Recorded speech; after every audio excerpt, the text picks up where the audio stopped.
टिकेगा। छगन भुजबळांनी घेतली मंत्रिपदाची शपथ, कोणतं खातं मिळणार हे मुख्यमंत्री उपमुख्यमंत्री ठरवतील। शपथविधीनंतर भुजबळांची प्रतिक्रिया।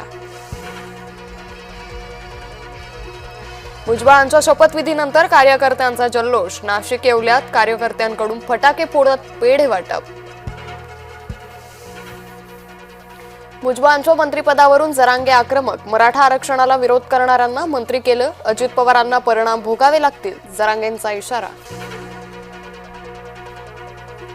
भुजबळांच्या मंत्रिपदावरून अंजली दमानी यांची टीका। एका भ्रष्ट मंत्र्याच्या जागी दुसरा भ्रष्ट मंत्री येणार का, दमानी यांचा सवाल। ज्येष्ठ शास्त्रज्ञ जयंत नारळीकर यांचं निधन। पुण्याच्या 80व्या वर्षी घेतला अखेरचा श्वास। लोकलच्या दिव्यांग डब्यात तुफान राडा। महिलेला शिवीगाळ करत मारहाण। व्हिडिओ सोशल मीडियावर व्हायरल। मुंबई पुण्यात कोरोना रुग्णांमध्ये वाढ होण्यास सुरुवात। मुंबईत कोरोनाचे 53 रुग्ण, एकाचा मृत्यू, तर पुण्यातही एकाला कोरोनाची लागण।